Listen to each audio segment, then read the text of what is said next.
평창 동계올림픽 시설에 대한 활용 방안이 마련됐습니다. 올림픽 시설 활성화를 위해 2024년 동계청소년 올림픽 유치도 추진됩니다. 환경부가 도내 주요 현안 사업에 따른 판단을 내리면서 이중잣대 논란이 일고 있습니다. 도민들의 반발도 거세지고 있습니다. 국내에서 처음으로 아프리카 돼지열병이 발병한 경기도 파주에서 또다시 확진 농가가 나오면서 도 방역당국의 긴장감이 높아지고 있습니다. 횡성군과 횡성한우 축제 추진위원회가 아프리카 돼지열병과 횡성한우 브랜드를 둘러싼 갈등으로 횡성군의 대표 축제인 한우축제가 위축되지 않을지 촉각을 곤두세우고 있습니다.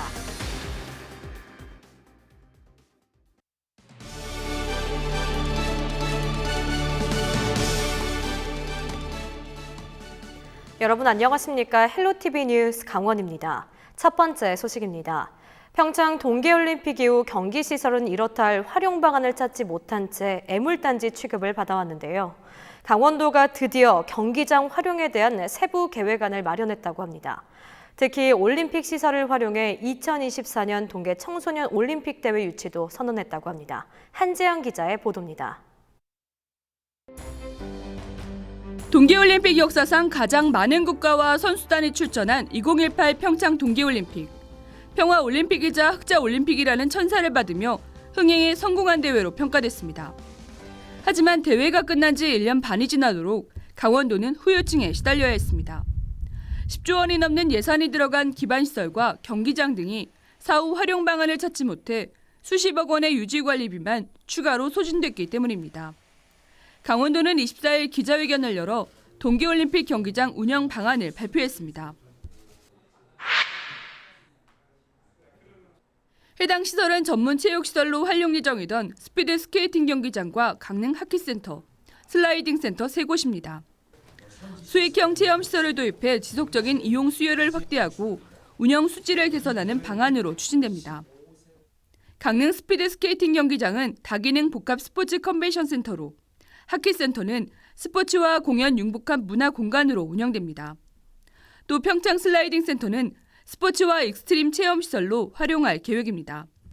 이 경기장을 온전히 스포츠 용도로만 활용을 해서는 사용 인원이나 수익 측면에서는 도저히 답이 없다는 결론을 얻었습니다. 그래서 스포츠 목적 플러스 그 외 일반인을 대상으로 한 기능, 이렇게 기능을 좀 다원화하였습니다. 올해 3개 경기장을 시범 운영한 결과 연간 운영비는 40억 원 정도가 소요되는 것으로 예측됐습니다. 강원도는 올림픽 시설 운영을 위한 국비 지원이 10억 원에 그치지만 3년 내에 흑자로 전환하겠다고 밝혔습니다. 시설 운영 국비 지원에 국가대표팀 시설 이용료와 기념재단 교육 프로그램 운영 수익 등이 더해지면 내년의 운영 수지 적자는 올해 절반 수준인 15억 원 정도로 예상됩니다. 여기에 휠 봅슬레이와 플레잉 스케일리통 등 다양한 체험형 수익 시설을 도입해 3년 이내에 흑자 운영으로 전환한다는 방침입니다. 시설 활용으로 인해서 지역 경제에 약 55억 규모의 파급 효과가 있었을 것으로 저희들이 판단을 합니다. 그래서 재단의 교육 프로그램 플러스 체험형 수익 시설 두 가지 기능을 통해서 수익을 적자를 저희들이 해소해 나갈 계획입니다. 강원도 신성장 동력으로 평창올림픽 경기장과 올림픽 유산 사업을 활용하는 방안도 모색됩니다. 2018 평창기념재단은 올림픽 경기장이 있는 평창과 강릉에 시설 간 전략적 연계를 통해 2018 평창 레거시 특화 지구를 조성할 계획입니다. 또 경기장 시설을 활용한 100억 원 규모의 체험형 교육 프로그램을 운영해 올림픽의 긍정적 가치를 미래 세대에게 전파하고 수익성 극대화도 도모합니다. 이 수호랑 반다비를 2020년부터 하게 되면 일단 최소 12억 원의 직접적인 경기장 운영 수지 개선 효과가 발생할 걸로 예상이 되고요. 지역 경제를 활성화함은 물론 현재 연간 약 182명의 직접적인 고용 창출 효과가 예상이 됩니다.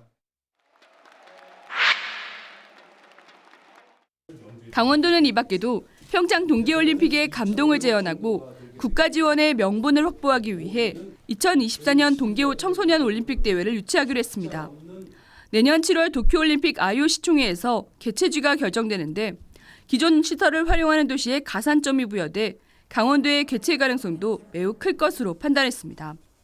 이 대회는 남북이 공동으로 개최하는 것을 염두에 둔 그런 경기가 되겠습니다. 정부가 이 점에 대해서 동의를 다 했기 때문에 저희들이 좀 더 동계올림픽 경기장의 국비를 확보하는데 명분과 발언권을 조금 더 확보했다고.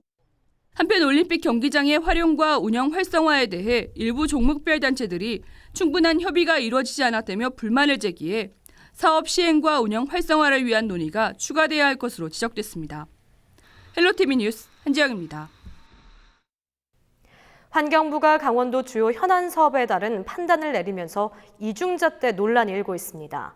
설악산 오색 케이블카 사업은 환경 보호를 이유로 부동의했지만 백두대간을 관통하는 초고압 송전탑 건설 사업은 환경 이슈와 상관없이 추진되고 있기 때문인데요.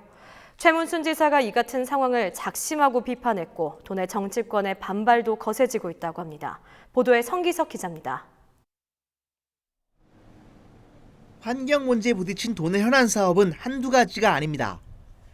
당장 설악권 주민들의 최대 수건 사업이었던 설악산 오색 케이블카 사업이 결국 환경부의 반대로 물거품이 됐습니다.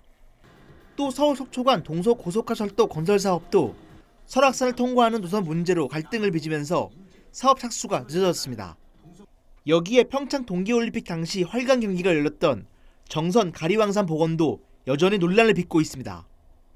국립공원과 백두대간 보전 등 자연환경 문제가 이슈였습니다. 부당하고 질량권을 넘은 불법적인 행정처분입니다. 따라서 양양군은 굳은 의지와 역량을 국민들의 의지를 결집해서 적법 절차에 따라 보호받을 수 있는 행정소송 등 이런 가운데 동해안에서 백두대간을 가로지르는 초고압 송전철탑 건설 문제가 불거졌습니다. 100m 이상 규모의 송전철탑 수백 기가 설치될 것으로 알려지면서 지역 주민들이 거세게 반발하고 있습니다. 초고압 송전로가 설치되면 산림훼손은 물론 주민들의 건강도 크게 위협할 것이라는 주장입니다. 특히 정부가 강원도 현안 사업에 대해서는 환경 보존을 이유로 번번이 거부하면서 초고압 송전탑은 강행하는 이중잣대를 들이댄다며 성토하고 있습니다. 안전은 자기들 마음대로 입맛대로 입지 선정하여 우리의 생존권을 빼앗고 우리 강원도를 이 자연 환경을 파괴하고 우리나라의 보물인 이 자연을 파괴하고 강원도를 파괴하는 이 송전탑을 즉각 폐지하고. 반발은 강원도와 시군, 도 정치권 등으로 확산되고 있습니다.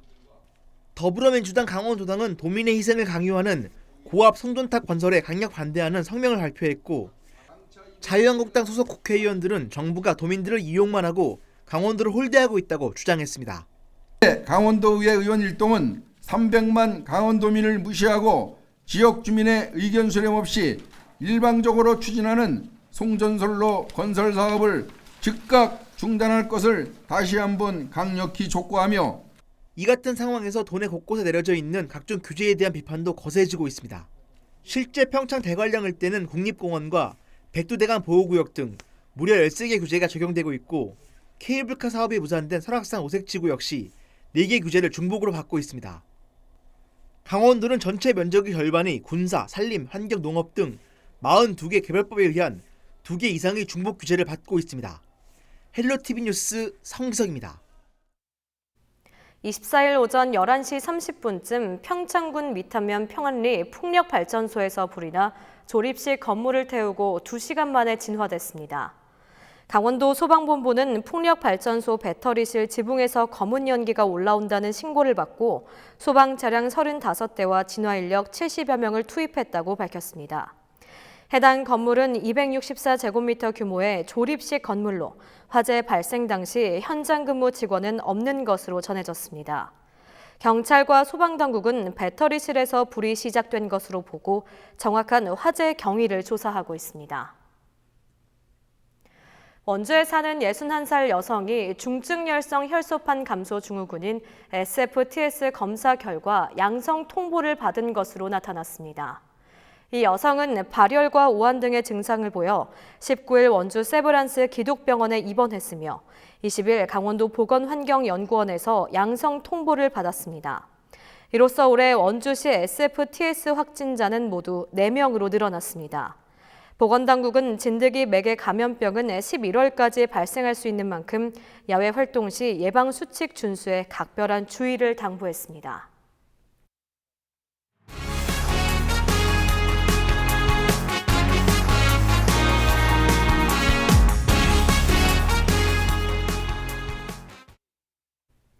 횡성 한우축제가 10월 2일 개막을 앞두고 막바지 준비가 한창입니다. 하지만 횡성 한우축제 추진위원회는 횡성축협의 불참과 아프리카 돼지열병 확산으로 축제 흥행에 악영향을 미치지 않을지 촉각을 곤두세우고 있습니다. 박건상 기자의 보도입니다. 거대한 천막이 강변을 따라 길게 늘어서 있습니다. 오는 10월 2일 펼쳐지는 횡성 한우축제장이 모습을 갖춰가고 있습니다. 횡성 한우축제가 열리는 이곳 섬강둔치에는 대규모 판매장과 구이터까지 마련되면서 축제 막바지 준비에 한창입니다. 하지만 횡성군과 축제 추진위원회는 최근 경기도 일대에서 확산 조짐을 보이고 있는 아프리카 돼지열병의 확산으로 축제에 지장을 주지 않을지 걱정이 이만저만이 아닙니다. 도내 축산농가 행사들이 연이어 취소되고 있으며 정부와 방역당국은 일선 축산농가의 단체 모임 등을 자제해달라는 요청까지 하고 있습니다. 돼지열병이 확산될 경우 축제 분위기를 위축시킬 우려가 큰 상황입니다. 횡성 지역 내 양돈 농가는 20여 곳에 불과하지만 긴장의 끈을 놓을 수는 없습니다. 우리가 방역하는 거는 거점 소득장을 하고 농가도 완전 차단하고 차단 방역을 해가지고 오지 않게끔 하고 어쩔 수 없이 사료차나 이런 거는 거기서 거점 소득장을 들려서 소독하고 들어가고 농장에서도 소독하고 이렇게 해서 철동같이 하고 있어요.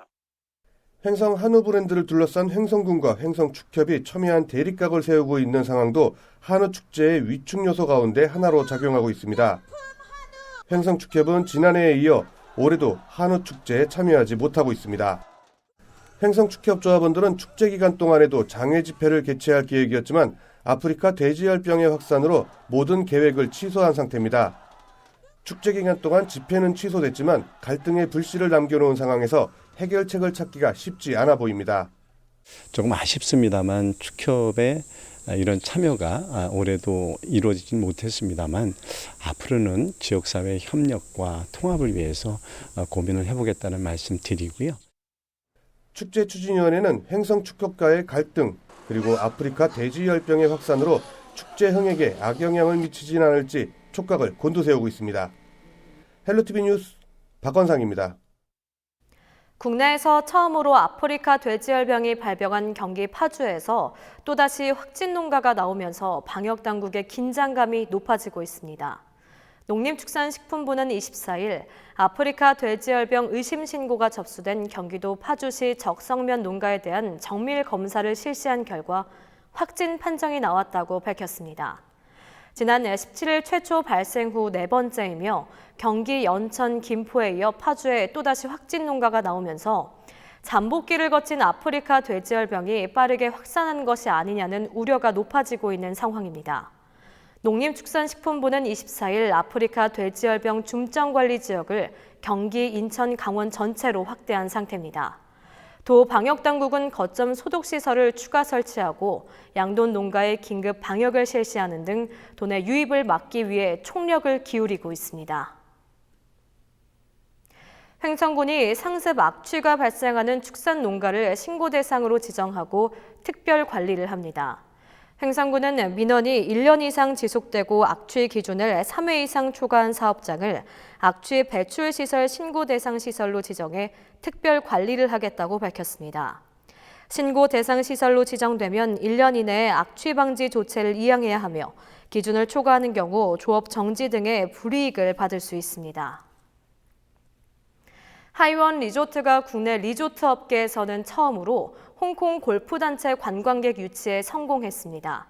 이번에 유치한 홍콩 골프단체 관광객은 모두 32명으로 3박 4일간의 일정으로 하이원 리조트를 방문했습니다. 하이원 리조트는 이번 홍콩 골프단체 관광객 유치를 시작으로 내년부터 정규 패키지 상품을 구성해 홍콩 골프 관광객 유치를 할 계획입니다.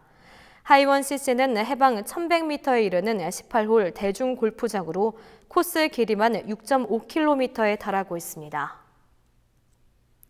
속초시가 강원도 내에서 생산성이 가장 높은 지방자치단체에 선정됐습니다. 행정안전부가 전국 지방자치단체 간 생산성을 측정한 2019년 지방자치단체 생산성 지수 측정 결과를 보면 속초시는 1000점 만점에 817점으로 전북 남원시, 대구 중구 등에 이어 전국 5위에 올랐고 도내 지자체 가운데 가장 높은 점수를 기록했습니다. 행안부가 선정하는 생산성 높은 자치단체는 기관이 지닌 역량을 활용해 주민 삶의 질을 향상시키고 지역의 지속 가능한 발전을 유도할 수 있는 자치단체를 의미합니다. 올해는 전국 226개 시군구 중 총 175개 시군구가 응모했으며 한국생산성본부와 행안부 심의위원회가 2개의 영역, 5개 분야, 20개 지표에 따라 생산성을 측정했습니다.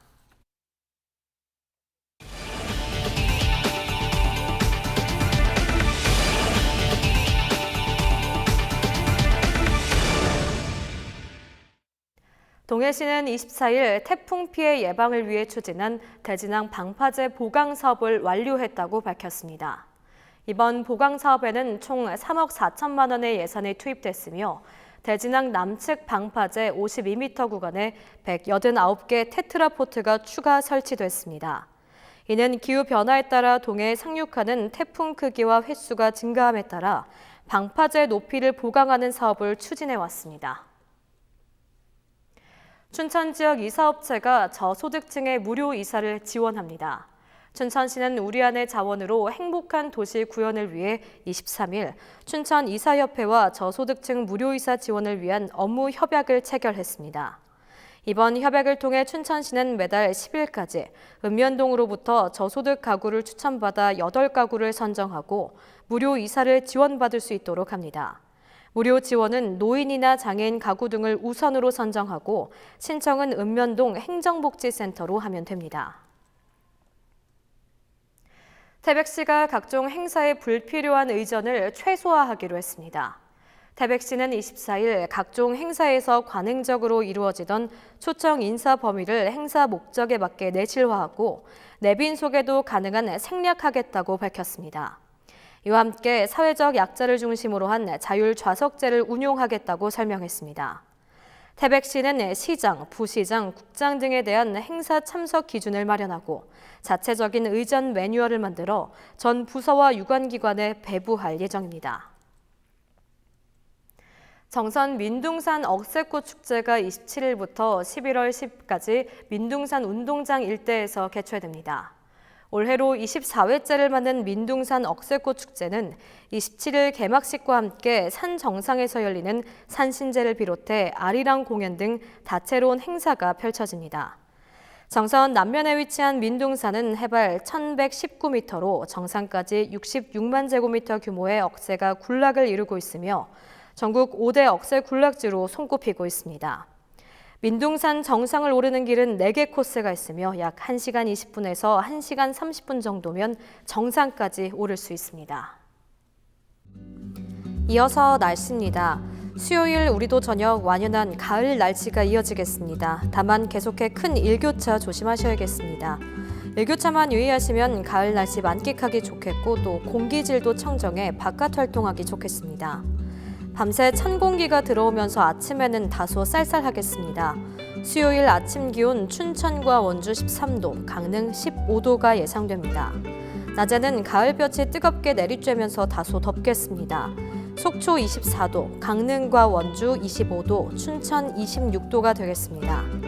영서 지역 이번 주 구름 많지만 미세먼지 농도 좋음에서 보통 수준을 보이겠습니다. 다만 일교차는 10도 이상 벌어지는 만큼 건강관리 계속해 신경 써주시기 바랍니다. 영동 지역 당분간 쾌청한 날씨 속에 일교차 큰 전형적인 가을 날씨가 이어지겠습니다. 우리 지역 바다 날씨입니다. 동해 전해상 맑은 하늘이 드러나겠고 파도의 높이도 잔잔하게 일겠습니다. 이상으로 헬로티비 뉴스를 마칩니다. 헬로티비 뉴스는 지영민과 함께합니다. 시청해주신 여러분 고맙습니다.